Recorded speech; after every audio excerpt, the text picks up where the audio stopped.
Kgotsong. President Cyril Ramaphosa says he hopes the investigation into the disaster at Sibanye-Stillwater Driefontein mine near Carletonville on the West Rand will identify the causes and lead to solutions that will address the high rate of deaths in South African mines. And in a statement, he has conveyed his condolences to the families of the deceased 7 workers at the mine, saying government and South Africans are with them in prayers.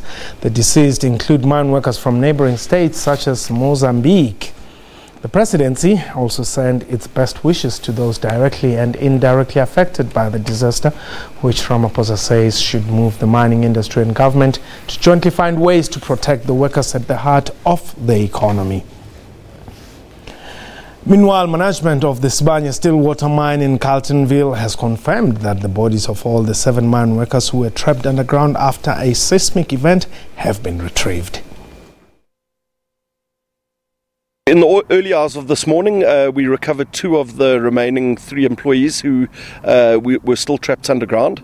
Unfortunately, they were deceased when we found them. And then this morning at about 7 o'clock, we managed to recover the body of the last employee. So unfortunately, that brings the total to about 7 employees who were fatally injured as a result of this incident. So what will happen now is obviously we're engaging with the unions from today to discuss exactly the way forward in terms of our relationships with them, the memorials, the burial of the employees who've passed away, and then we'll also discuss with the families, how we can support them going forward.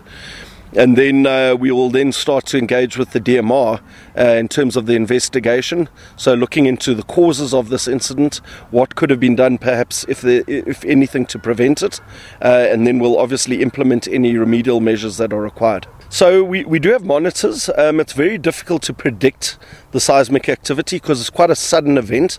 So unless you're measuring the build-up of the tension in the rocks all the time, it's not easy to predict it.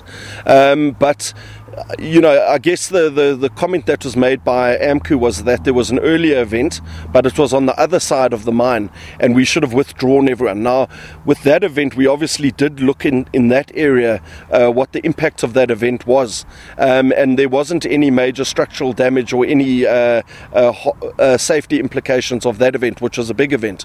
The area that was affected is actually over 2.5 kilometers away from that area, so it's actually out of the area of influence of that first seismic event. So we don't think that there's a link between the first and the second events, and that's something that will be part of the investigations now. So we were focusing obviously on the area where the first event happened, and then the second event struck, and that's where we had the rockfall which trapped the employees.